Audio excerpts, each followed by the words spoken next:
and this will just catch both of us better. Okay. Hi guys. Hi. You want to be interviewed too? I think they do. Cool. What do you want to be asked about? Digital bone recovery. I did. Did you see virtual all the like meat? new fandangled like pets? You can like have like a plug-in thing where you can like teleconference with your pet and give them a treat. There's like some new. It's called like IC Pooch. And I know they have things for people who are gone a lot, where you can like with your baby or with your dog, you can like watch them. Right. And this one apparently it's like you put it on the ground level and it has like kind of a dispenser. Unbelievable. And so you can like a robot gives them a treat. It gives them a treat. Okay. It is something else for sure. Yeah. And there's like automatic automatic fetch machines now and all sorts of stuff. I was kind of fascinated. Wow. Okay, so this will take like an hour and a half if you need to, get a drink of water, go to the bathroom. Okay, well, same for you. Yeah, I have, it's kind of in 3 sections. Okay. The first section is kind of a more quick, short answer stuff about what you're doing now. Oh, okay. And it's based off a thing that, I don't know, have you met Collier Nogus? Who was in my year? She wasn't in the class with us, but she has a book from 4 Way. She's nice. Anyway, we did an article earlier that interviewed kind of emerging poets about how they did this, and so these questions are from that. Okay. And then we'll talk more about the kind of span of your career and how the process have changed or not changed with the computer. Okay. But it's more. I mean, it's not. You don't need to. If you feel like you need to talk about the computer, you don't. Just talk about how you work and how that goes. And then the third one will be kind of a series of questions more about. I guess your feelings about the computer, and then we'll have a couple questions at the end, and that'll be it. All right. Okay, so this is the section where we talk about how you're working currently, and that looks like it's working. So if you wouldn't mind stating your name, your date of birth, and where we are right now. Okay, so my my name is Amy Gerstler. I was born in October 24th, 1956. And we're in the area of Los Angeles, California, USA, that's called Echo Park, which is close to downtown, close to Dodger Stadium. Okay. And also joining us is... Also joining us as guest stars, taking all the glory as is appropriate, is Ted the dog and Gus the dog. Yes. Okay. So what genres do you work in? I write poetry. I do different kinds of journalism, more in the past than currently, but still some. I used to do a fair amount of art journalism, write reviews and sometimes catalog pieces and sometimes essays about visual art. Okay. And I did other kinds of general journalism. And what would you say your primary? And I've written some nonfiction. Okay. And a teeny bit of fiction, sort of. All right, so all fun, essentially. Many and hybrid stuff too. Yeah, right. But you would say your primary genre is poetry and a little bit of nonfiction, some of which is journalism. Okay. What kinds of devices do you own or have access to for your writing? Computer devices. This laptop is my home computer. Okay. And then I have 2 sort of travel ones. One is a MacBook Air, which is like this, but much lighter and thinner. And then one is an iPad mini, which I don't write on that much, but I write on a little. And it's like an iPad, but it's a little smaller. It's like kind of purse size. Yeah, yeah. So then you have 3 devices on which you kind of write between. That's right. How do you share the document? Do you share the documents between the 3? Is there a way that you, or do you just send them to yourself? I like tech and I like computers, but I'm not as savvy as I should be, so I send things to myself via email. That's usually the main way I do it. Sometimes I can plug them into each other and have them share. Yeah. Um, and so they're all Macs. Yes. And this is your primary device, though. Yes. You would say. Okay. There's also one at work, but I just use that for work. I don't. Okay. You don't use that to actually write. It's for work. Yeah. Do you use, in addition to your digital environments, are you using physical? Are you using handwriting or notebooks or anything? Sure. Okay. And so what's the sort of ratio between the two? Ratio. I mean, how much are you working on in kind of physical formats versus digital formats, I guess? And we'll get back to this. So if you don't want to, this isn't. We can talk about it later too.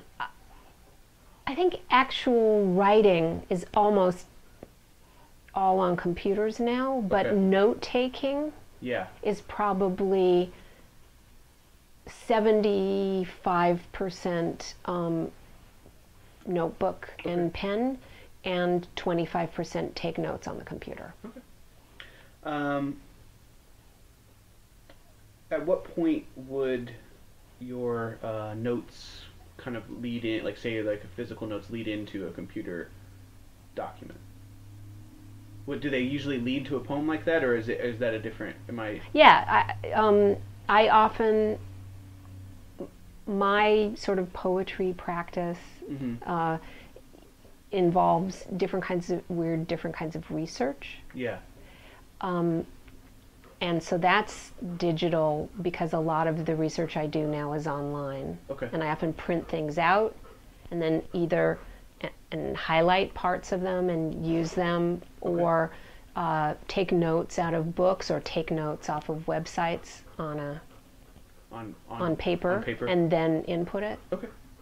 Does that answer the question? Yeah, and some of this will be a little repetitive, and I hope it doesn't bother you. But it's No, not at all. When you're trying to gather data. Yeah. So. Yeah. But so we'll talk more about that. Yeah. I get that. Okay. Cool. In what format do you save your files? Word docx. Okay.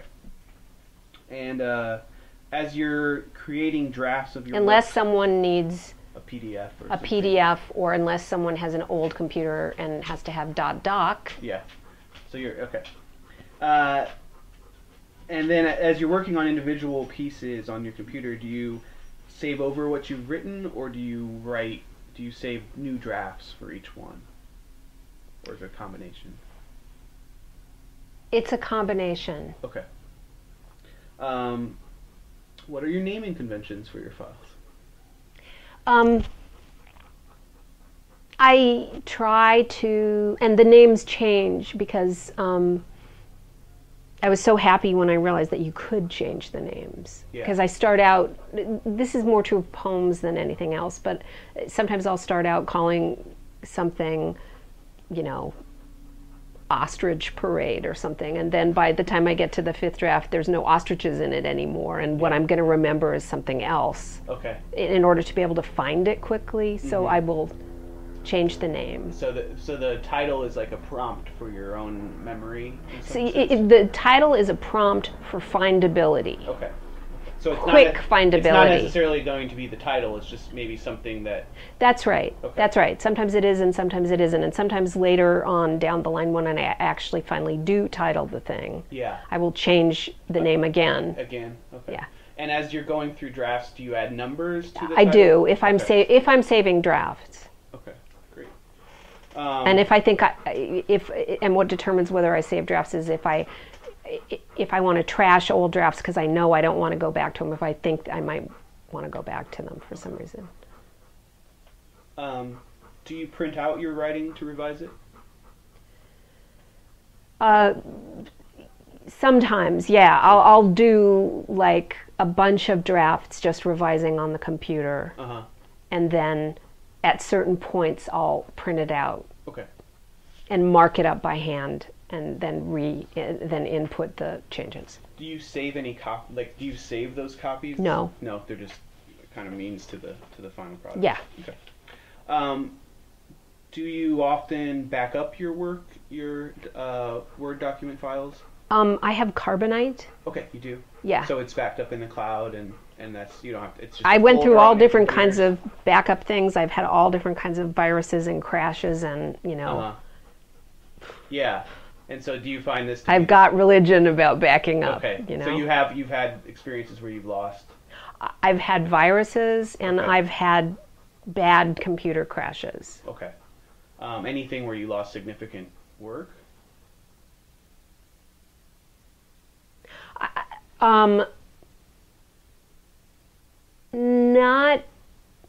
Not so much. Okay. But the virus stuff destroyed a computer and was expensive and really time consuming and really nerve-wracking. I know. So yeah. So it was like, never again, if possible. So you have a Carbonite, and they're all saved. Do you connect that Carbonite folder to different devices, or do you just have that folder on this device? I just have it on this device because this is the central. That's the central one. There's nothing. Yeah. When I do things on other devices, I make sure they come here if I care about them. Yeah. Okay. Do you when you say you're finished with a poem, is there a protocol for saving that in a certain place? Do you move it to a different place, or? It goes into a different folder. Okay. And I usually print out a hard copy, and I have a sort of one of these kind of notebooks that I put it into. Yeah, I've seen several. I think Bob Wrigley has that same one. Okay, and then you do keep print copies of your final drafts. And are they organized? Are those like leading to the next manuscript essentially? Yeah, and that's why, because that's the form that it's going to be in, delivered in, if I'm lucky enough to get something published. Right now, it's not. I'm not doing digital books, so I also want to be able to look at it in the form that it's going to exist in and play with it. Do you, once they're in that folder, do you still end up going back and revising? Or? Sure. Okay. Sure. And are those usually smaller? I mean, do you ever go back and do large revisions in there, or is it usually kind of like moving lines or changing words? Or it depends. I would say moderate revisions, and also if you consider getting, tossing poems off the team, a revision, then I do a lot of that. Yeah. Do you have any sort of standard ways that once everything is done and finished, do you have like a standard archiving process, like where you have like a folder you never touch, or a place you keep all the like those from before? Well, I have those from before. Okay. But also, if I'm lucky enough to publish a book, then there's a file here that's what I sent to the publisher. Okay. And you keep that with all your other, in that Carbonite folder with everything else? Well, Carbonite just backs up everything. Right, yeah.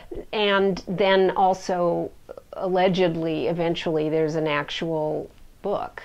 Yeah. So then it exists in at least 3 forms. Okay. And which one would you consider the kind of final product? Would it be the book? Or? Yeah. Okay. Yeah, that's what I'm working towards. Yeah. The book with the cover, and at this point, who knows what the future will bring. Yeah, I know. Have you ever received or sought out information about methods for working with your digital files for digital archiving?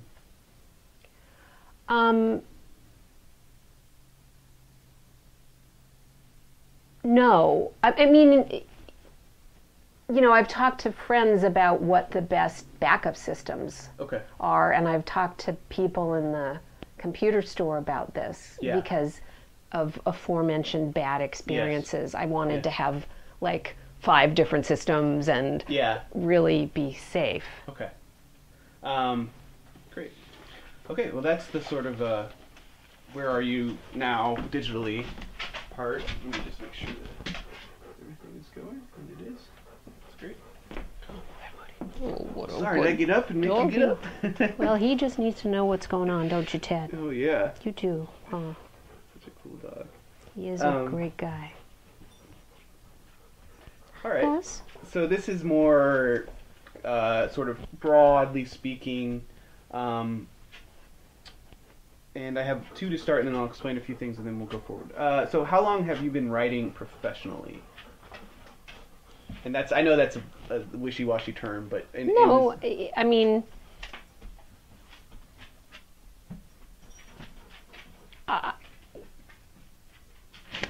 I'm 57, and I've been writing, started publishing, small poems in school magazines, back when I was in college, when I was, 18, 19, 20. So if you start it there, then that amount of years. If you started when I had, my first chapbook, then it would have been like after I finished college. Okay.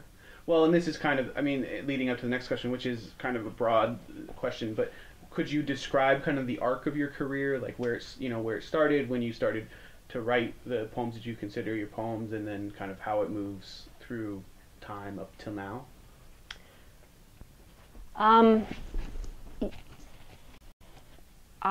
Well, I published a small chapbook maybe a year or two after I finished college when I was 21. So. And where were you at college? I went to Pitzer College, which is one of the Claremont colleges there in California. And did you, so you can talk about like who you studied with or anything like that, but so you published a chapbook, and then and then your first book was like 1981, or? I had that.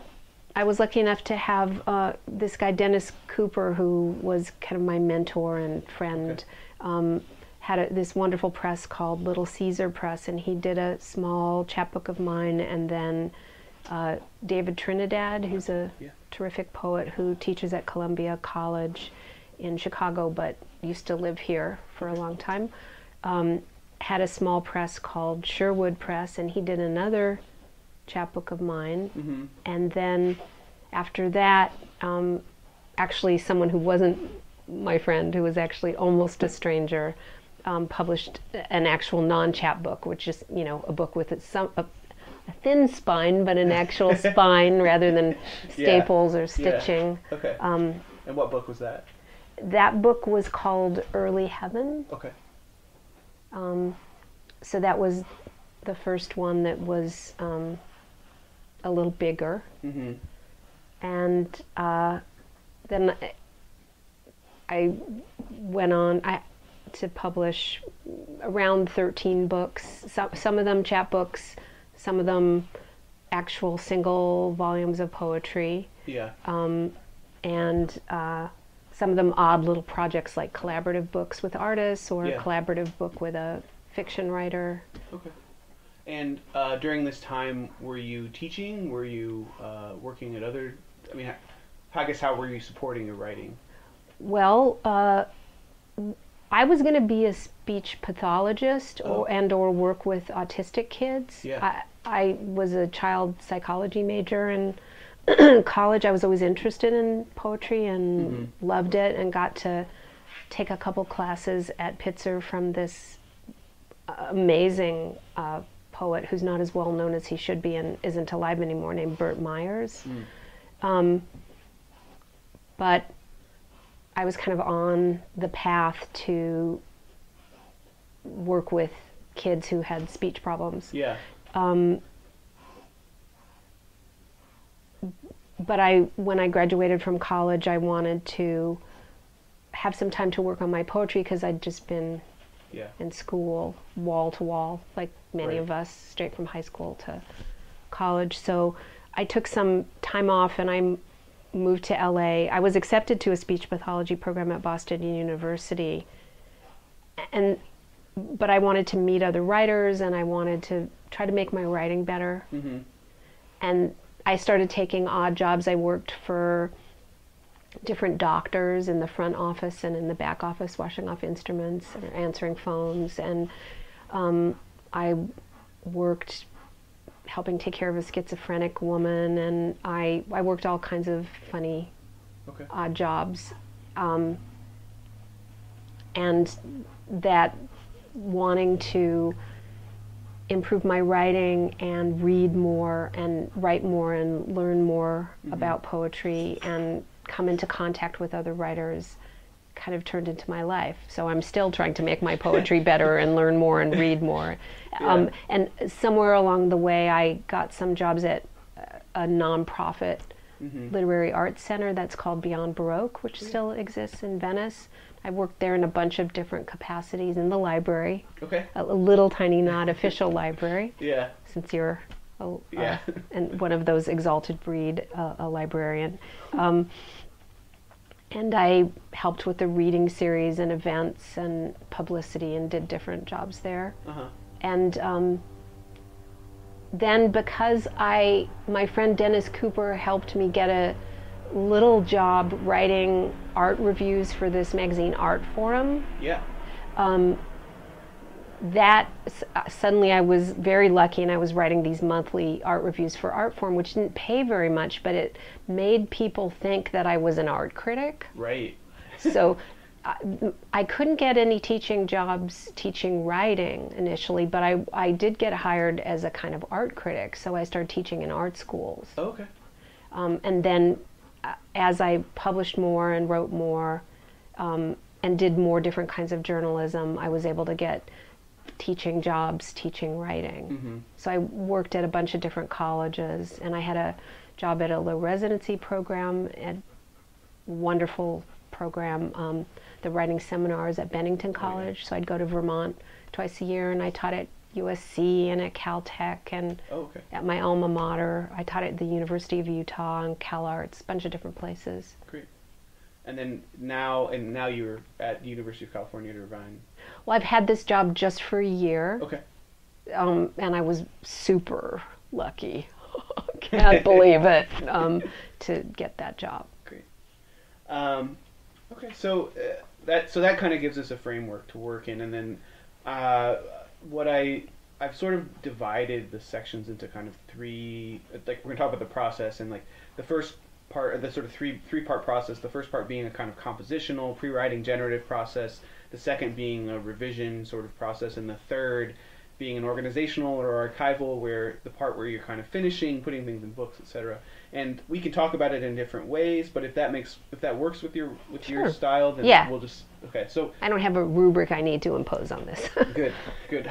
I made one up. Yeah, well, and that structure is a good thing. Okay, yeah.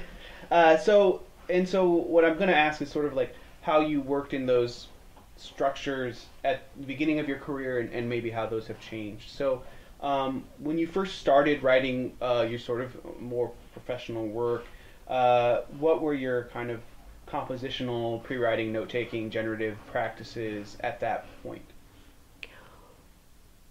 Well, this now gets to era and what generation I am. Yeah. Because I'm 57, so when I started writing, it was typewriters. Okay. You know, it was, I took a typewriter to college. Yeah. And it moved from, and I took typing in high school. Yeah. And it went kind of quickly during the time, my little time capsule of when I was sort of coming up. Yeah. From portable typewriters in little cute cases that were sort of like a big lunchbox with a little handle. Yeah. To increasingly kind of complicated electric typewriters. Okay. With all their weird accoutrements, like carbon paper and whiteout or weird. Then they started making typewriters that actually had a correcting tape in them with this. It was like white, and you would type over the letter that you wanted to correct with this white chalky strip that was in there as part of the typewriter. Before, you had to like shove a weird little piece. Yeah.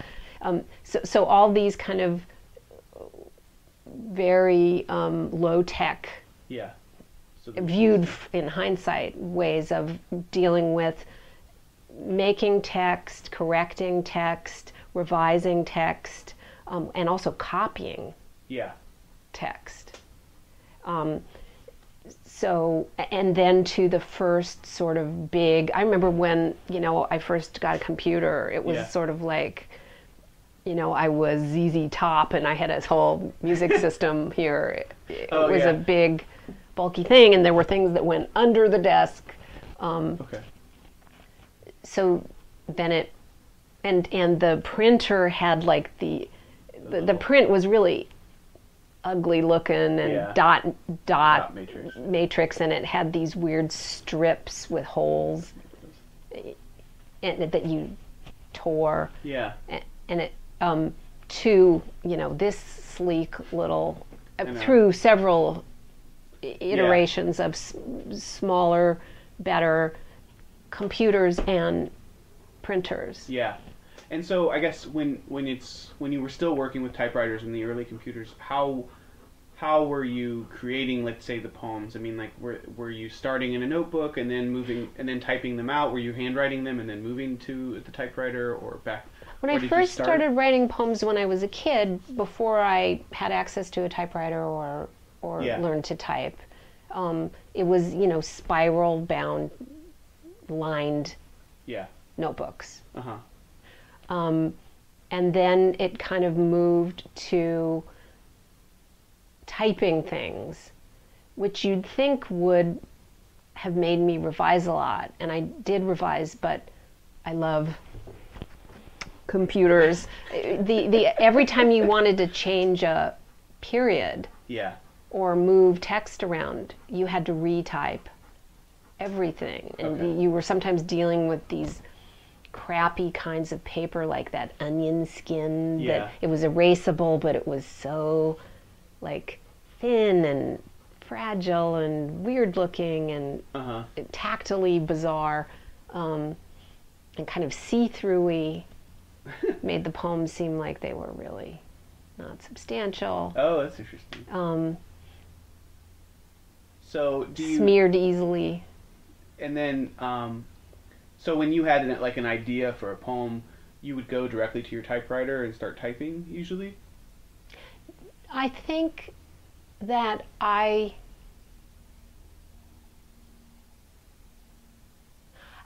would write in notebooks and then at a certain point transfer what I had to the typewriter. Because the typewriter was something, it isn't actually easy to revise on a manual type. I mean, you have to roll the thing out and mark it up. There isn't really an efficient way of marking things out or putting inserting a list of possible words you might want to use instead of the word choice that you had. So I think I would work on it up to a certain point, and typing it was sort of like, oh, this is kind of an official draft. I really want to. Okay, so once you hit that point, then you were starting to take shape as a real thing. Because typing something now, putting something on a computer makes it ultimately flexible. But it was sort of the opposite with a manual typewriter. It wasn't set in stone, but it was sort of like typing it up. And you're saying too that once you got to that sort of typewriter state, it didn't really encourage that much revision because I did, and I have old things that are type scripts with lots of markings on them and blah blah blah. But it's just revision on a computer is kind of a one-step process in the sense that it stays within that medium. But in order to revise on a typewriter, you had to roll it out, you had to get a pen, you had to get white out, maybe you had to get an eraser, and then you had to input the changes on a new, clean. So you would try to make, would you, once you got to where you're doing that, it was pretty far along. Typing something up would be like a milestone every so often when you'd been through a few drafts to see it typed up and to mark that up and then to. When did you start to work on computers and those early computers? Did it feel like a drastic change? Oh, having this big machine Uh-huh. and figuring out how to use it and figuring out what it all meant, figuring out what a word processor was, you know, and it would have problems, and getting some dim concept of what an operating system was, DOS, these different things. Right. Some people, and it really divided the sheep from the goats, because there were writers I knew that they had the kinds of minds, or still do, that really worked well with computer interface, if that's even the right vocabulary. They just took to it. There were other people who were always, it was always mysterious to them. It always felt foreign and robotic and bizarre, and they preferred other things, or were just always awkward with it, or always needed a lot of help with, like needed an intermediary between them and their computer. And I think some still have that. No, computers are a particular thing, and if you have the kind of mind that works well with them, you can just zoom and you can device up. And kids now, younger people now, who are born into various stages of, well, it's the most natural thing in the world. Yeah. You get your first iPhone when you're 4 months old. Oh, geez. It's a language that they learn, right. So it's a native language for them. But for some of us older people, you were lucky if you were the kind of writer who. And I know people who. The wonderful poetry teacher that I had at Pitzer, Bert Myers, said that he liked the computer, the typewriter. Yeah. The feel, the physical. The pace, the sound of the keys. It's almost like a musical instrument for some writers. Yeah. They kind of play it. And but for you, that was never.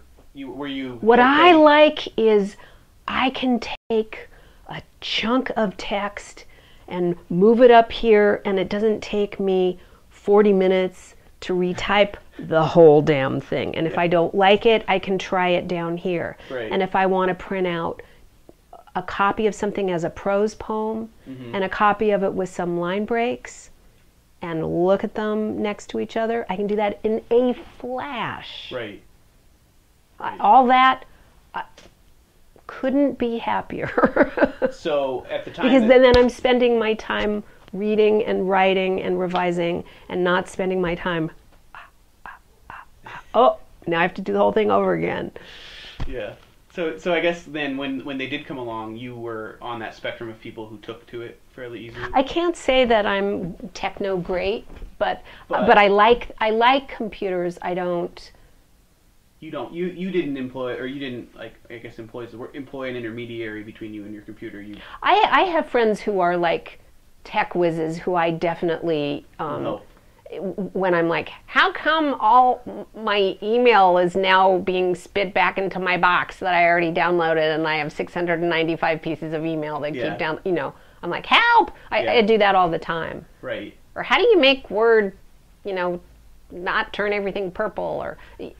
Yeah. But I'm probably in the middle, I think, of the spectrum of, I wish I was one of those people who just understands everything at all levels about, and could set up a website and knows about programming and can fix my own computer and speak the lingo. But I'm attracted to that, and I'm interested in it, and I'd like to be more conversant, but I can't say that I'm great. Yeah. But I'm not the super scared. So. Like, I hate this thing. It's only going to do my work. I have 4 manual things in the closet because that's what I really prefer. Okay. I guess, so when could you pinpoint a time frame when you started working with computers? I mean, well, do you know? I remember when I was in college, a guy who I'm still friends with, this wonderful guy named Brian Tucker, who's a visual artist and also a very good art writer. He was one of those people who was like, The computer thing, he was like, it was like made in the shade for him. And he would like go, when we were in college, there was a computer there, but it took up a whole room. Right. And he would like go in there and make things and print things out. And so but there was a while between when I graduated from college in the 70s and when computers were sort of starting to make their way into writers' lives, like into their homes. Yeah, right. So I started it would probably be the very beginning of the 80s, maybe, would be my best guess. Yeah. And I guess when did you, how long did it take you to realize that you had the sort of capabilities that you'd maybe been wanting you didn't even know? Like the ability to move things around. I mean, was that initial, or did that take a couple generations to where it felt really easy to do all that sort of thing? Well, some things, there were certain perks that manifested pretty immediately, like just having a copy of a thing and being able to print it out. Yeah, that was pretty amazing. Right away, that was like, this is way better. Okay. And being able to correct things and move them and change them. And that was immediate, like that was... I mean, those are things that rudimentary computers, if memory serves, were able to do. Yeah, yeah. Copy and paste being the... Yeah, you didn't have to, like, you know, be the best friend of the Xerox machine always anymore. Right. Right away, that's a life improvement. Okay. And what were you using the Xerox machine? If you wanted to send work out, this is pre-email, right? I mean, this is making me feel like such a dinosaur antique, but that was inevitable.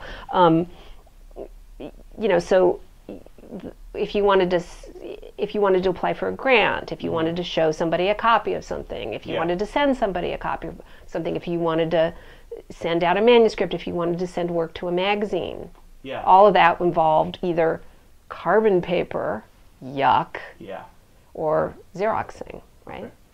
So then that was kind of an early organizational, some sort of work there, and then so I guess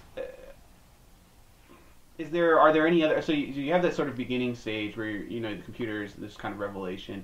Are there kind of stages between then and now that you could delineate, or is it sort of a gradual? I mean, there are so many wonders as far as I'm concerned, and if I was more tech savvy than I am, I would be conversant with even more wonders. And it's not just for writing, although that may be your topic of interest in data collection here, for teaching too. Right. It's unbelievably helpful for. I'm going to just make this so we don't hear a loud message from a telemarketer, which I'm so anxious to speak with. They'll just have to wait. So I mean, it's changed teaching completely with, you know, PowerPoint, email as a way of distributing class materials or communicating with students, blah, blah, blah, blah. And in terms of writing, every time there would be the smallness of this, the portability of this, its different capabilities, visual stuff, being able to being able to have access to all these typefaces. I mean, it just looks better and better. Right. Now it's wireless. I don't have to plug everything into. Yeah. I mean, to me, the blessings and the bounty are just because, and I feel I'm not. For me, I'm not sensing that there's a loss. Yeah. It's like there might be a downside in terms of polluting the world with what, you know, these things are made out of, or that they're not recyclable or things like that. And that is a bad thing. Yes. capital B, capital T, but in terms of making it easier to store, send, revise, read, research, communicate, you know, what's not to like, in my view. Right. I mean, and your poems have such a large imaginative scope. I'm wondering, was there a time? I mean, like, so in like when you're first using computers and there's not so much the internet. How are you generating all those ideas and material at that point? Dude, libraries. Libraries. All right. libraries, and old used bookstores, weird old books that I would work out of, or magazines, or stuff like that. And as the internet became more sort of part of one's daily life, did that change? Or, I mean, I still use libraries. You still use them, okay. And I still haunt the remaining dusty old, funky used bookstores. Yeah. But even with libraries now, if I'm looking for something specific, I can look online. Right. It just saves time. I don't have to trudge around to all the local libraries looking to see if they have any books on Marie Curie, or if they have a particular title by so-and-so. I can see if it's in the library. Yeah. I can find out what the library's hours are. I can talk to a librarian if I need to. So I guess, well, how does the process, how do you go from, sort of browsing serendipitously to like having a draft of a poem? I mean, what's the process there? Well, I get ideas for poems, and sometimes they're phrases or sort of topics or weird feelings or vocabularies, or I want to write a poem based on the initial sort of generative impulses. This has to do with hurricanes and my mother-in-law, so you know what I mean, or something like that. So and I love research. Research is, to me, such a rich, poetic, amazing exploration, and is full of the unexpected. Yeah. Like this is another thing that relates to sort of digital stuff, at least in my mind. One of the only things I miss about pre-digital is card catalogs, because thumbing through a card catalog, I would be taken on many more weird tributaries than I get doing a computer search in a library. Right. On whatever. Yeah. I'd be looking up the history of ferns or something, and I'd come across the history of shock treatment, and I'd be like, oh, that's way more interesting than ferns. What do we got here? And go find that book or something. So that I kind of regret, the way computer indexes are set up. Yeah. It's actually a little harder to find things, I think, on topic. But anyway, so I'm talking about going off on tangents in research, and I just went off on a tangent. No, it's fine. I guess one question I have then is research for a poem seems like it would be different than research for a journalism piece. It is. It's much more, it's imaginative research. Yeah.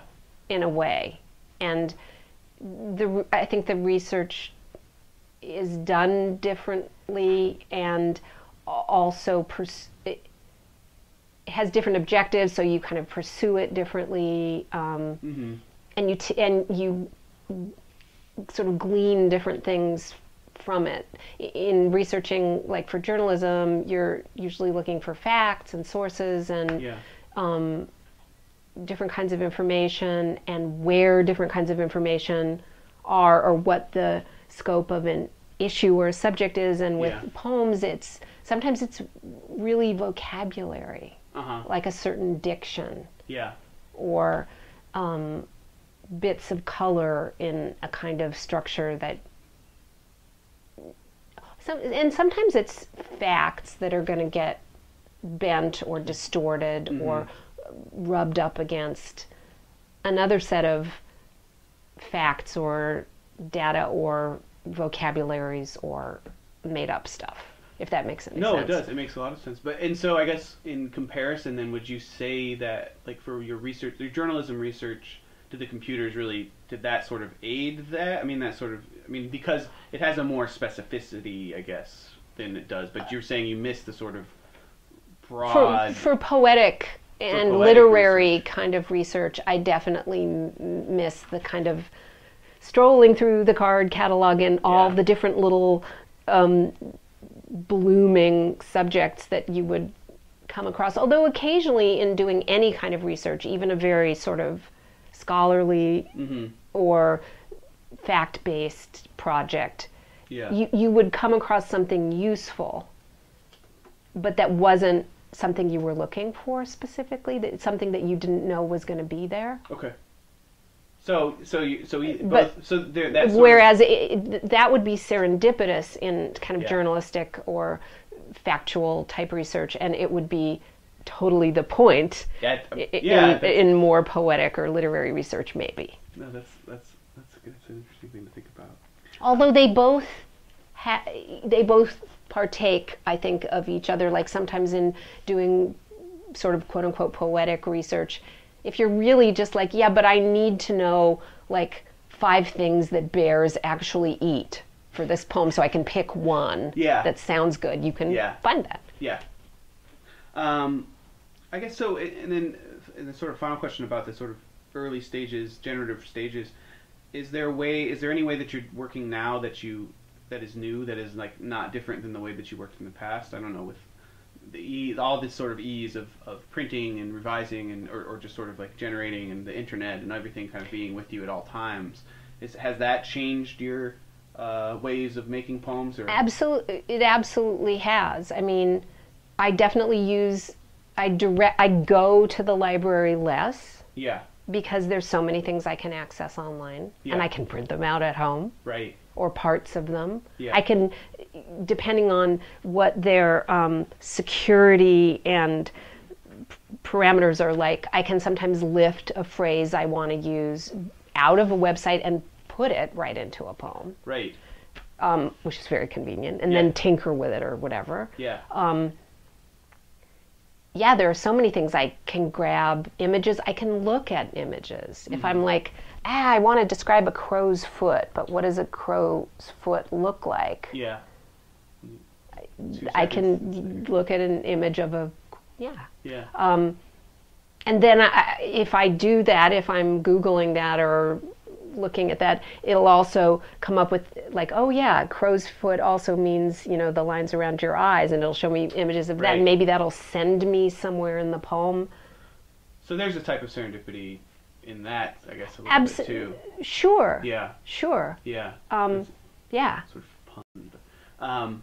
But I mean, in poems, as you well know, the pun is often a welcome fellow, at least in my world. Yeah, absolutely. I guess I'm sort of interested personally, like in that middle period, like the period, let's say before Google, let's say like late 90s. Yeah.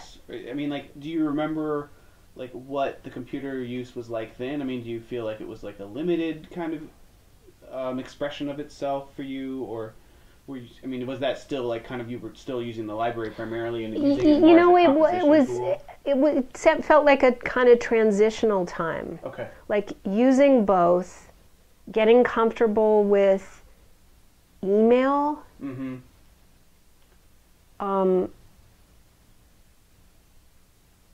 Because also doing journalism, that was a big thing. Like, turning in things that way. Yeah. So that must have changed. Yeah, that's got to be a big change. Big difference. Yeah. And doing edits that way. Oh, yeah, and going back and forth, so you didn't have to, much quicker. yeah, like almost the whole time that I worked at Artform, it was like, well, at the beginning it was like over the phone, you know, blah blah blah, and then it would be like somebody would mark something up and send it to you over email, and then you'd go argue about it over the phone. But you wouldn't be sitting there over the phone going, okay, in paragraph 3 about the middle, this sentence, this word, you know what I mean? Yeah. Again, making things much more efficient, speeding things up, making it so that you could. Do you know? And also, it was a lot about, for me, and I don't think I was alone in this, a lot about learning curve. Right. Figuring out how to use the computer, what you could do with it graphically also with poems, because suddenly, you know, on a typewriter and on the early computers, you couldn't play with typeface, you couldn't play with type size, you couldn't really, people who wanted to make concrete poetry or poetry that uses, you know, they really worked hard to do, you know, all those guys back in the day, they really worked hard to get that written and then make sure that it went into print as the artistic graphic on the page creation that they wanted to make. I know they would have loved the internet. They would have loved like having. I like to think that those guys like so Apollinaire and would have been like, oh, why wasn't I born? I know. I think Marjorie Perloff said something about that. They're like, why weren't I they? bet. You know, they're like everybody was there, and then I mean, it hasn't come back as. I mean, I feel like it hasn't that sort of like ability hasn't in some ways. I mean, this is a side topic, but just hasn't expressed itself in ways that. I mean, there's definitely VizPo and like a lot of interesting stuff, but it hasn't gone to where maybe there's no movements or anything. I think that I can find. There are some sort of graphically, and there's all that, you know, the word cloud or Wordle where you can input things, and then there's also people who are a lot using different internet or research functions as kind of theme or structure or kind of concept, like kind of conceptual poetry that right, and all its sort of grandchildren. Right. Yeah, absolutely. No, I know, and those are definitely fascinating. Would you said you've mentioned the typefaces and using that. I mean, did that influence your work? Well, a little, because I like to do, you know, what sometimes gets called, you know, multivocal stuff. So, and I have a weird fondness for italics. I always have had. So you can indicate different speakers, different voices, different, you know, just with, you know, I didn't used to be able to use italics, make things bold, make things bigger, you know, make different columns. Suddenly you're like a, you know, you have magical powers. Exactly. Did you ever have those sort of inclinations when you were working with typewriters or in the early days of computers? Were you like kind of like, oh, I'd really like this to look like that?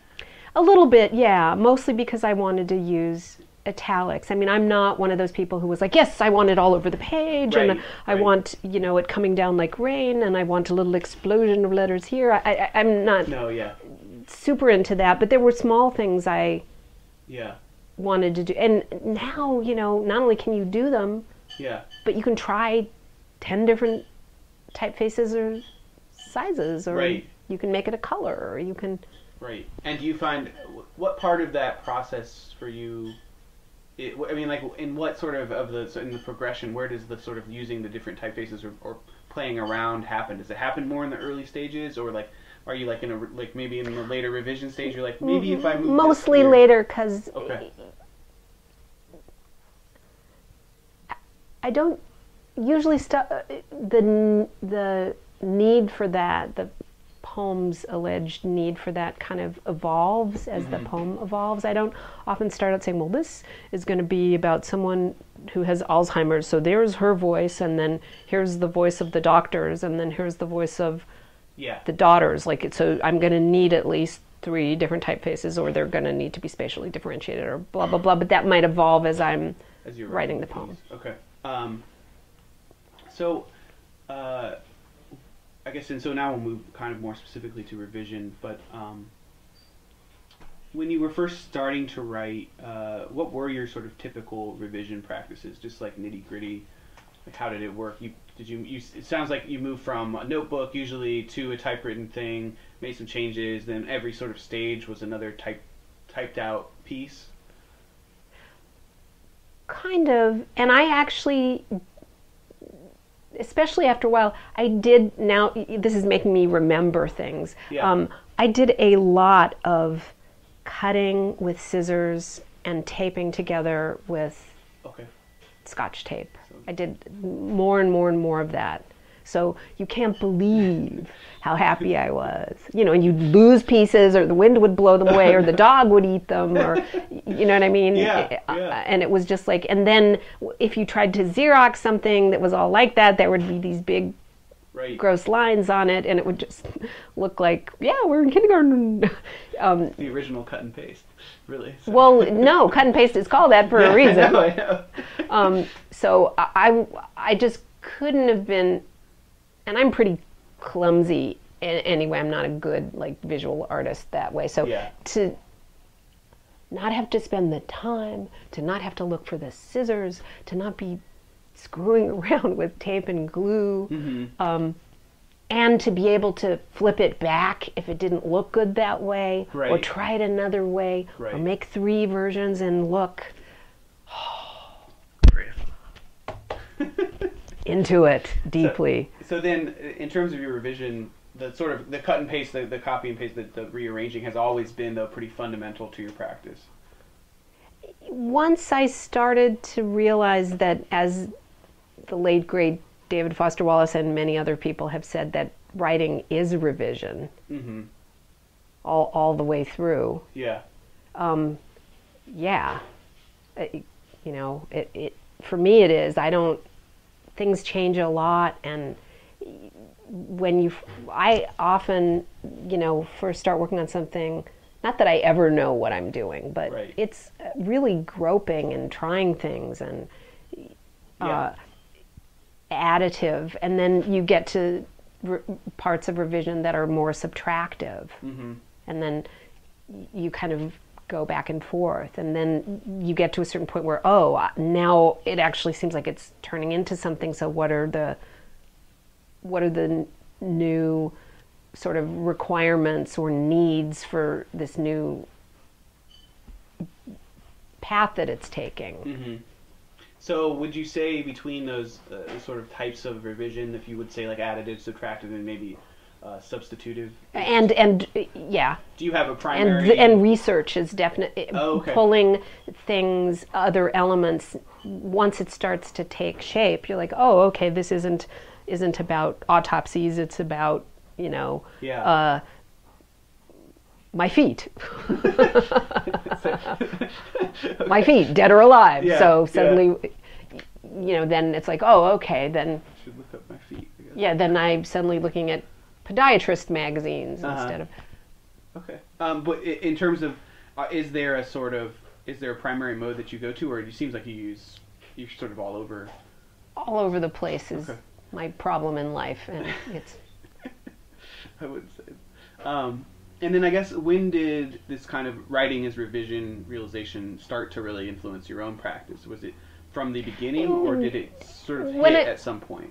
When I was, a kid, and when I was in junior high and high school, I was, laboring under the misapprehension, which is a common one, that, I wrote something, how sacred, how lovely, how wonderful. Mustn't touch it, it's just kind of like a shrine. Yes. But this is not the case, at least not with me. Right.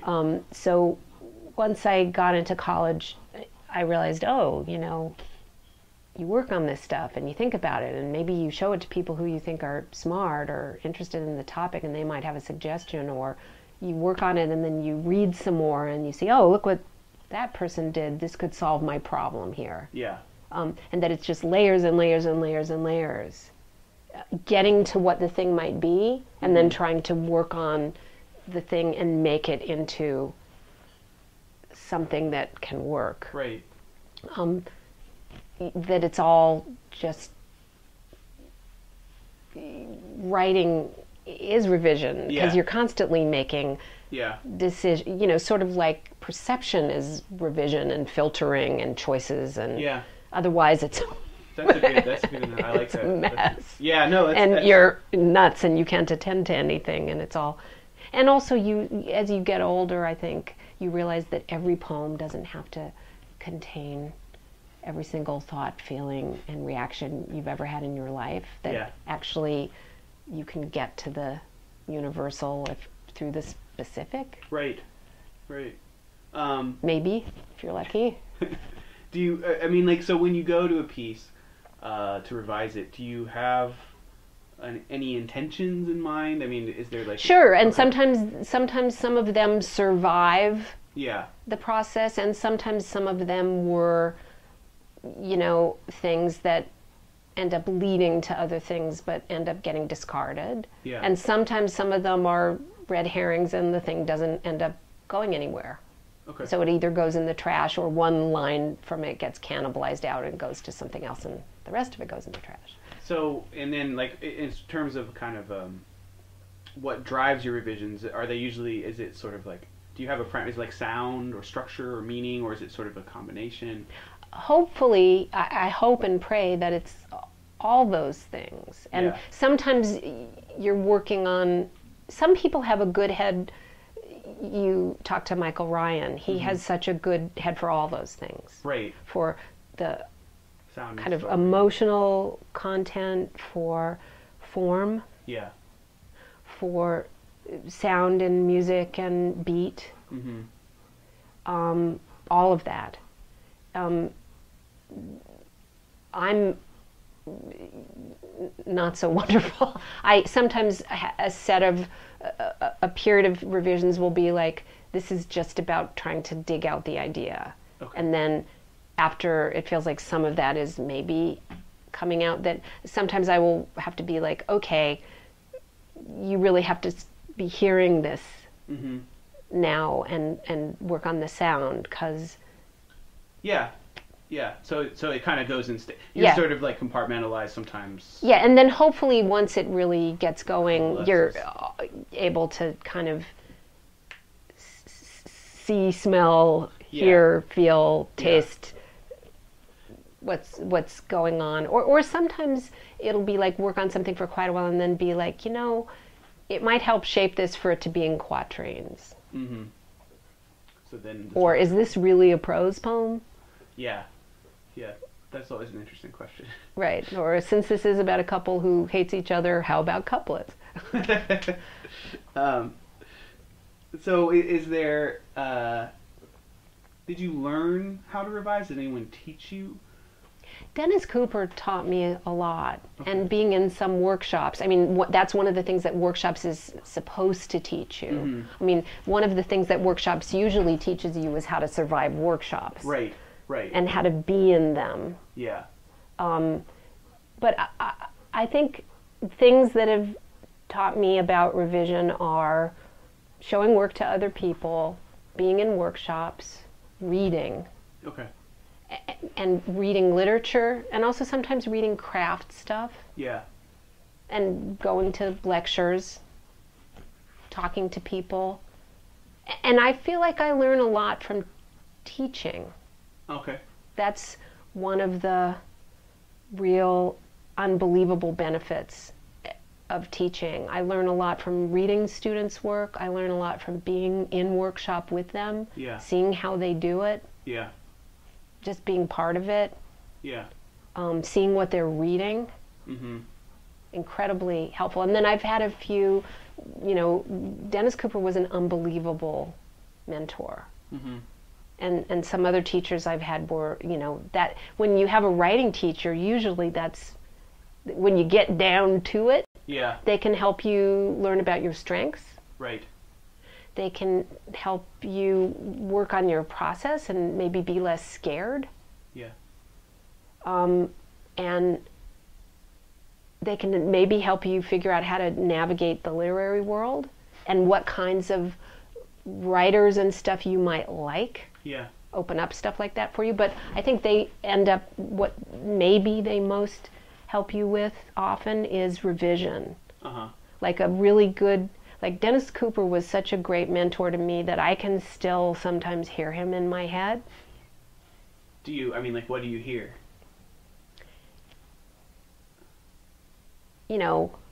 Why are you using this word? That's not tight enough, or just things that he would, one time he just said to me, and lots of people have said this in other ways, I'm sure, but he was like, you have to cultivate your obsessions.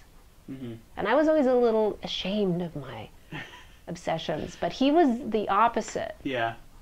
His obsessions were like, he was like, art is our religion. You have to cultivate, and he wasn't like preaching. It was just kind of calmly, quietly said it was what he thought. Yeah. But these were new ideas to me. Right. And rocked my world. Yeah.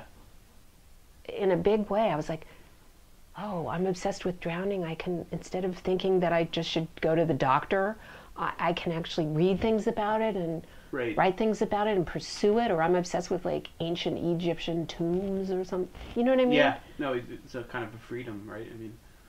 Yeah, freedom and I hate this word, but a permission. Yeah. Like, no, that's what artists do. Right. Well, you don't know until... No. Well, some people seem to know it instinctually. Yeah. Some people really do. And there are other more timid ones of us that need somebody to kind of light a fire under them. Mm-hmm. And he kind of did that. And a few other people did that for me. And so I guess did throughout this kind of, throughout your writing, have other people played roles? Like, he seems to have played a role in teaching you how to revise. Have other people played kind of more... specific roles in the revision process for you?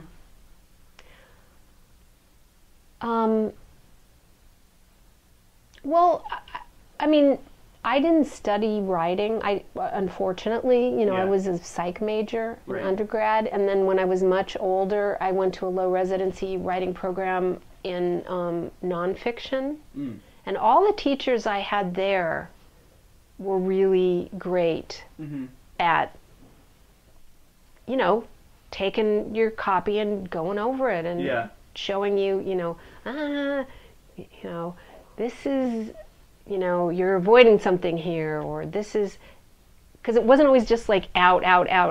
It would be like, I want to know more about this. Yeah. Or I'm so curious about this, or, the things that undercurrents, things that haven't been mined out of it yet, or that because it's you're kind of, deep sea fishing in your unconscious or subconscious in a way, that you might need another person to either say this is excessive or this isn't the most interesting thing, or you think this is about, Abraham Lincoln, but it's really about you wanting to have a baby, so get real to yourself. You know what I mean? Yeah. And sometimes people are wrong, but sometimes you're like, oh God. Right. That uh-oh. Yeah. You're right. Yeah. And do you still, do you have those relationships now with your poetry, or? I try to do it for myself. And there are people I show things to now and again, but I don't want to sound like Grandma Moses or anything, but for me, it seems like it gets a little harder when you get older because everyone is so busy. Yeah. And, I can't ask my students to look at my work because it's supposed to be going the other way around, although I'd like to. A lot of them all of them are really kind of smart and brilliant and... Yeah. It would be great, but that is not that is not fair, and that's so. We're gonna do something different in workshop. Yeah, it's all about me today, so I have a few people who I try not to tap very often, right, and much later in the process, and I try really hard to do it for myself and to come back to things multiple times from multiple angles. Yeah. Because, when you're younger, you have usually more friends, and you're all young, and you have a little bit more time, and maybe people aren't locked into jobs or families, right. And you're all artists and writers together coming up, and then there's some winnowing. Yeah. At least this has been my experience. Probably other people have a different experience. Yeah. And so some people stop doing it and do something else, which is cool.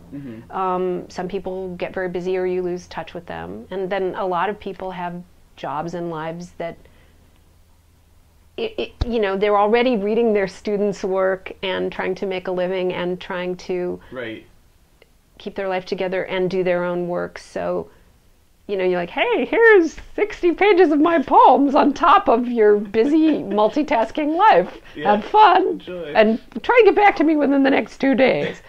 It's harder to... Right. Yeah. No, that is that's definitely one of the things. And then I guess in terms of when you do get to the process where you're putting together a book and whatnot, this is kind of the third stage, I guess. I mean, how do you go about? I mean, I guess it's a revision process there too, putting the collections together. What are your sort of drives, intentions, and has that changed over the course of your career too? Well, it's different with different books. Okay. Because they're different animals, right? Right. Yeah. More or less. Yeah. For me, if it's a book of poems, some books of poems are sort of like a scrapbook or a portfolio or something, and some of them are more thematic, or the book itself has some kind of loose or tight, in my case it's usually loose, structure. Okay. Or trajectory. Yeah. And even the ones that are kind of a sampler, I spend a fair amount of time trying to figure out what's the first poem, what's the last poem, what's the movement, how do they work together, how do some of the last lines of ones feed into the title or the first line of the next one, what looks good next. In a way, it's sort of like, it's not exactly like interior decoration, but you want it to flow, have ups and downs. With me, it's like what's the mixture of dark and funny ones? I mean, you do a mini version of that when you're doing a reading, even. Yeah. And then sometimes it's like, oh, this is going to be in sections, and are the sections going to be numbered or it's basically manuscript construction, right? Yeah. And if you're dealing with, I've been really lucky and been able to pick covers. Oh. Because, it's a funny thing, poems, it's like hardly anybody publishes poems anymore, and if you're lucky enough to get a book of poems published, it's usually, they're not treating it like it's, it's not the next big bestseller. They don't have a big investment in it, but so that, the fact that it's much less of a big deal to them has its pros and its cons, but one of the pros is they're not going to impose a cover on me, because it's not like, well, this is going to be a blockbuster and therefore we need to have this kind of cover. Right. So I get to pick covers by artists that I like usually. So thinking about that and the title, the overall title of the book, and where that's going to come from, and how, in getting back to kind of the computer, non-computer thing, how did you learn, like, without the computer, and then did it change once you got? Well, this is where I need to be more, this is one of many places where I would love to be more tech savvy, because I keep asking friends of mine who are graphic artists, like, isn't there a program or a piece of software where you can lay out a book, like in a grid? And because I end up spreading the book out on like the floor. Okay. And then putting it together and paging through it, you know, because like we were talking about at the beginning, I want to be looking at it in a way that's analogous to the final product. But it would be very convenient if I could look at something that showed where each page was and what all the double page spreads were, etc. And I haven't found something that works like that, so I'm sitting here getting dog hair all over the pages and either putting it on the floor or trying to do it on a long table or and things is that like how that. You've been doing it for the whole time? I mean, so this has made it easier to move things around and stuff within the document, but in terms of constructing the document, you're still on the floor. In the dark ages with you know, lint and dog hair and crumbs. But that's, I'm sure that at this point there are multiple programs that, there must be. If I knew how to use them, I could pull the thing together and look at it on a grid or two grids or something like that, or scan things in. Do that. I mean, sure, it's not that difficult, but they don't do a whole lot. Yeah, I've not found something that's easy to use and cheap and available to me that I know of where I can just do that. Right. I think the thing that most people use is InDesign, and then that's a $200, $300 program, and it takes a learning curve. So yeah, and I'm always like, oh, I could be writing instead of learning this piece of software that I'm only going to use once every 3 years when I'm lucky enough to have a book come out. But that I should still do it. I don't know. I mean, it seems to work for you. Goodness, what was that? So how do you, I guess, so in the process of making these, how do you track the pieces? You keep them in this, you print them out and put them in these sort of folders? Is that how it's been consistently done? I do that, and I have a folder of things that I'm currently working on, and I keep sort of looking at that and seeing if I'm reaching critical mass. And then there's ones that sort of sink to the bottom that I know I'm not gonna use unless I get some revelation and can really clean them up. And then there are others that are contenders. And okay.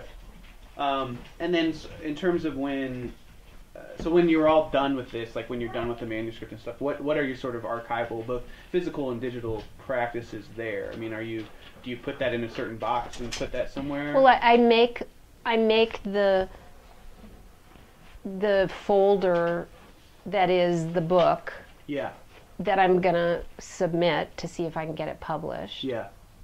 And in order to have arrived at that, I've printed things out and done my gungy little no-tech on the floor, dogs walking over it, leaves falling on it, kind of procedure that I was shamefacedly describing to you moments ago. And so I end up with a paper copy in a file, at least one. And also, if I'm at that point, I'm usually trying to bribe a couple friends into reading it before I send it off. Okay. So I'm either emailing them or handing them a copy. I've got a copy. There's a copy on the computer.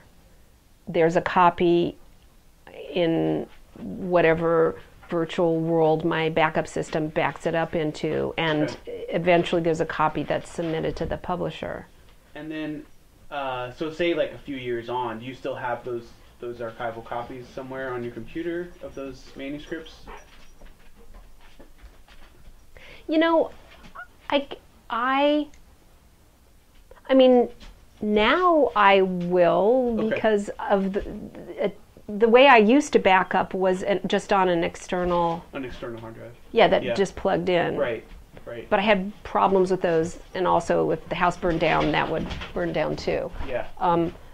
But now with things being backed up into cloud or other people's systems or stuff like that, it's just gonna exist there. But when I have a book come out, I think, okay, that's it. The book came out, and the book is the thing, and then in the floating galaxy of carbonite, there's also a copy of it, and that's sort of enough. So, I mean, do you have like a different feeling, say, about the like printed out manuscript that you've worked on, and like the document file on the thing? I mean, does one feel more dear to you? I'm not precious about that sort of stuff. Yeah. People have yelled at me once in a while, like, what? You don't keep your drafts, or you don't keep copies, or you don't... Yeah. And I'm like, my office is this big. Right. I don't have... I get rid of things so that I have, you know, and 2 writers live in this house, and books are coming in, like, every moment. It's just a constant battle with the rising swell of paper avalanche. So, you know, no, I don't keep a lot of stuff like that because I want to have room for new stuff. Yeah. New work. Yeah. Okay, so I have some sort of some general questions about computers, and I'd like to talk a little bit about correspondence and teaching, and then that's okay. And these may be a little repetitive, but I think we can get at them really quickly. So do you think then that the kind of advent of personal computing, did it affect greatly your writing practices or your writing style? Writing practices for sure, and I think productivity. And productivity? Okay. In terms of style, though, do you think that there were definite changes, or? Well, it certainly aided and abetted my tendencies towards research. Yeah. And it quickened and made more efficient and broadened the range of my research reach, if that makes sense. Yeah, no, it does. Are there any sort of styles, techniques, or formats that you think you lost from moving into the computers? Not for me, man. No. Okay. Just gained time because you just had to retype everything. I think we've covered a lot of these. I mean, one of the questions is, does the internet play a role in your practices? Yeah. I'm pretty sure it does. And you're do you ever disconnect when you're working? I mean, is it ever too much of a distraction for you, or is it? You know, that's not the thing I do. Is I just close email. Oh, okay. So email is the kind of. You know, the way this computer, you know, the way things are set up, it's like if you're doing any task on the computer, whether it's for school or if you're working on a poem or if you're doing research or whatever, you know, the email thing is like, I always have the sound turned off.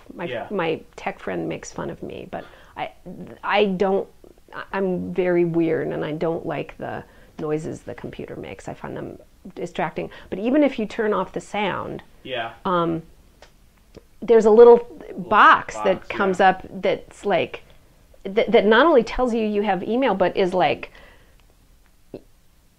you know, the medical quadrant at University of California, Irvine wants to know if you want to participate in a study of people who have bad skin diseases. You know, this is like flashing in the corner of the thing every, not like I'm so popular or anything, half of it's spam, but still. But so it's still coming, I mean, that is interruptive and distracting, and so I just turn email off. But for me, I like to do even my use of a dictionary or use of a thesaurus or use of a synonym dictionary. All those things are on the internet, so I don't have to like go in the other room, come back. I can just, with the internet on and the email off. Right. Okay. Usually this is what happens. We cover mostly, and then I just want to catch a few more things. Do you? Okay, well, we sort of talked about this real briefly, but are you able to find the files that you're looking for on your computer? Like if you're thinking about something?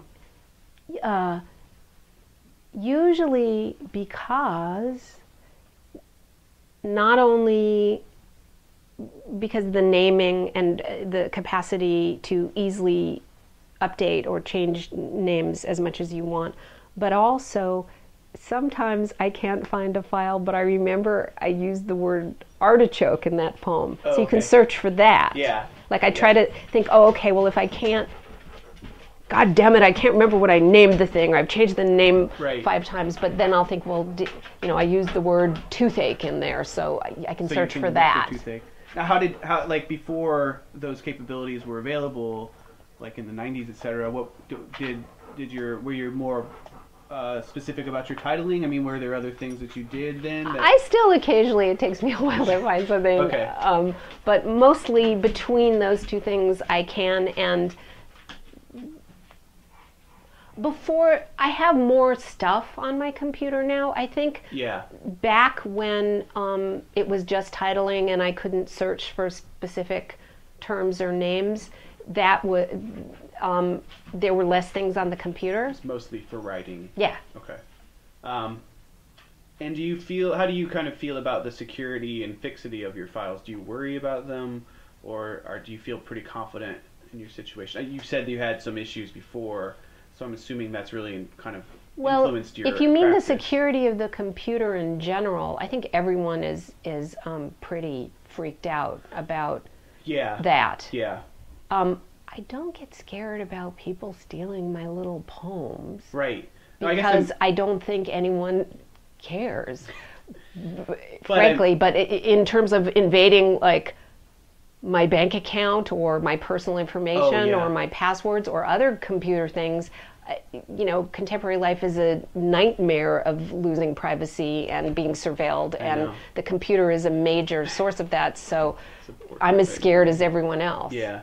I guess I'm sort of thinking more mundanely about just like, are you worried that your documents will all sort of, carbonite drops and we lose them? I mean, like, is that something, or do you feel pretty secure at this point? And were there different stages in the writing that you were like much more careful about them? Now that you've said, carbonite drops, maybe I'll get another one too. No. But I mean, they've got I figure between servers. My printing stuff out, my computer, my multiple devices, and carbonite. No, you're really well set up as a digital archivist, I can tell you. I'm okay. We're happy to hear it. I'm probably more or less okay, and if I'm not okay because no one's okay. The meteor comes and we're a fiery inferno of a planet, I don't know what I can do about it. But you came to this practice because of bad experiences. Yeah. Both my own and hearing about other people's. Yeah. So I guess in terms of like then in sort of corresponding with other writers about your writing, did you do a lot of that by like typewriting and paper in the beginning, and then how has that sort of changed over the course? It's utterly different, or? I mean, I had a postal scale. Everything was like weighing stuff and going to the post office and stamps and printing, which was fine, but now, I mean, email is a dream. The only thing that bugs me about, there's two things one is security and lack of privacy, and the other is that it's not as reliable as I always think that the next technology is flawless. It's God, it's perfect. Right. But yesterday it turns out that my server seems to have a problem with Gmail and not send to, and 2/3 of the people I know or do business with have Gmail, and so now it's like, 10% of the things I send to Gmail are not getting there. How fantastic. That's really great. Yeah. What's that? So, but no, email is, I think, great for writers, for correspondence, for sending people, I mean, going back and forth with revisions, all that. Mm-hmm. And do you feel like there's a difference in feel between the ways of communicating? I mean, the sort of regular mail versus email. Well, these are all mediums. Yeah. Right? And their mediums or technologies or both, and they have their own characteristics. Right. They're like almost, it's not the same as a genre, but no, they require different things of us as producers and consumers, and they have different effects. Yeah. I find it difficult to believe that anyone would argue with that. No. You know, but, so an email has many of the same characteristics, but is different from a written letter, and a letter written on a manual typewriter is different from, you know, Charles Dickens dipping his pen, if that's indeed what he did, you know. I'm sure he did. Yeah. No, and okay, so then how do you, are there ways in which you save your certain digital correspondence? Oh, yeah. Some emails I print out, and many I save by leaving them on the computer. Okay. And is that, and then I'm assuming... And again, since the gods of Carbonite are supposedly looking out for me, it's saved there too. Saved there too. And then, but you do specific things to save specific correspondence at sometimes. Yes. Yes. And then with the physical correspondence, is that, do you save specific things there too? Sure. Once I'm not bragging, but once I got a little letter from John Ashbery, a tiny one about something, and you bet your bottom dollar I saved that. Yeah. That I was like... It's been like a... Or once I wrote a review of a biography of Frank O'Hara, and his brother wrote me... Oh, really? Something. So, you know, a little card thing. I like totally save things like that. Yeah. Because they're meaningful, not because I think I'm going to sell them on eBay or something. Right. No, yeah, absolutely. And then I guess, so as computers came into your work life, into your teaching, did this, I mean, I know that changed dramatically. I mean, what do you feel like are the differences between, you know, having the sort of immediate access that we have now versus where before you were, I mean, I guess corresponding more when mailboxes and in person? For teaching? For teaching, yeah. Gosh, I want to take classes and be able to take better advantage of this, but I mean, I have taken to bringing an iPad to class because, like, we were looking at I think it was a Frank O'Hara poem, and it brought up Betty Grable.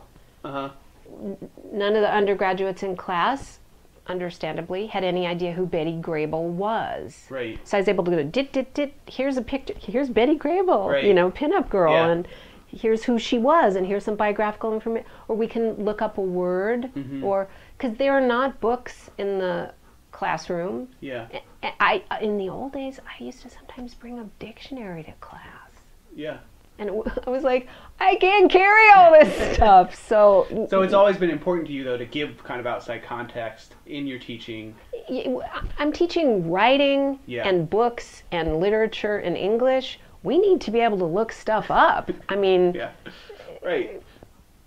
You know, that's kind of a given. So the fact that we can have a dictionary, or people can be arguing about whether, you know, negative capability was something that Keats thought of, or you can Britney Spears, I can, you know, look it up and say, hey.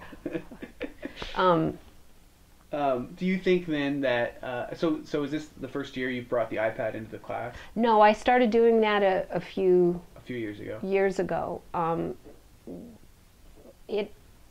Or somebody's written a poem based on a painting. Yeah, and you can we can look at it. Things like this are really good. And if I was more tech savvy, when I am lucky enough to be booked into like a smart classroom, right, you could actually project that stuff or material. I want to get to that point where I can do PowerPoint things, or I can project the poem, and you know what I mean? Different things like that. Yeah. So every aspect of teaching the kinds of things that I teach, you know. Yeah. And I guess, you know, this entrance of, you know, workshop, everyone sends their poem. Yeah, by email. I think when I was there, you still had to go drop them in the mailbox. Right. So did this, I mean, has this sort of, has the entrance of this into the classroom had effect on your own writing at all? Entrance of something in the classroom? Like the entrance of technology. I mean, like the kind of like, you know, I mean, like all of a sudden you have a device small enough that you can bring in and use in a very powerful way, whereas before it would have been, huffing in that. I mean, like, has that affected you? I mean, in your relationships with your students and then your writing? Sort of a bad question, but... Well, I think it just... You want the classroom to be a vivid, lively, energetic, productive place. And when I was a little kid, there was a lot of stuff in the classroom. Yeah. And now there isn't. The classroom is sort of like a white cube, in a way. Yeah. So actually, digital stuff, to me, substitutes for or contains the idea of having a lot of books, right, or a lot of pictures, a lot of reference things in the classroom again, which is really actually important. Yeah. No, absolutely. To make something, it's not exactly hands-on in the way that a chemistry class would be if you're working with beakers and petri dishes and stuff like that, but it helps connect the things that you're talking about in classroom to the concrete, right, via the digital, I think. Yeah. And make it real and make it vivid and make it connected, and for you to be able to follow ideas and reach out to the connected ideas and see where things are coming from. And then, I guess, in line with that, then, do you feel like the students you have now have a different, maybe cultural, completely technical understanding than they used to do? No. Every generation of them does, and then I do. I mean, I try to fake it and act like I'm all in. I bring my iPad to class, even partly to be like, okay, I'm a bunch older than you, but don't write me off. I'm actually, yeah, exactly. So don't kick me out of the world quite yet. Yeah. Is there anything? I mean, I guess the students you're teaching at this time in this year are probably more connected than any students ever, right? I mean, but are you seeing like a difference in their proclivities or anything like that? Oh, no. I mean, they have grown up, completely differently. I mean, when I talk to other teachers, and this is everyone knows this, but one of the only downsides is everybody has a computer or a device, and right. I'm very lucky with where I get to teach and what I get to teach. I'm not usually having this problem, but a lot of people are having the problem of, people are there shopping for shoes or looking at watches or talking to their friends or looking at porn or, you know what I mean? And they're like, yeah, I'm taking notes, and it's like, no, you're not. You're not. You're buying, electronic cigarettes while we're supposed to be talking about something else. Yeah. So there's that thing about computers in the classroom, but... Yeah. And then so just, finally, and thank you for your patience in answering all these. Oh, sure. And this is kind of the last sort of do you have any sort of broad thoughts about how, the advent of the personal computer has affected writing in this period of time, in the period of time that is your kind of writing career? Well, I kind of think everything, this whole conversation is that, and I'm sadly, I'm not a good synthesizer or summer upper, but I'm great. My overwhelming reaction is gratitude. I'm super grateful that it makes it so much quicker, easier, more efficient to research, to connect to libraries, to connect to students and other writers, to correspond, to exchange text, to get hold of text. Project Gutenberg, blah, blah, blah, blah. Libraries online, everything. And I'm so incredibly grateful that it makes it easier to keep track of and store documents and images and exchange them and to work on things. I do not miss screwing around with whiteout. Yeah. Having a Selectric typewriter that I can't even lift. Right. Having to cut physically with scissors and Elmer's glue to try and move text around in a poem or in a piece of journalism. I'm writing, don't miss it. Right. Wouldn't want to have to go back there unless it was to save the earth from being so polluted that we can't live on it anymore. So I'm grateful. And I find these things exciting. I don't keep up as much as I should, mostly because of time. Yeah. But I feel incredibly fortunate to live now because of that. Well, thank you very much. All right. That is it. It's an hour and 40 minutes. Okay.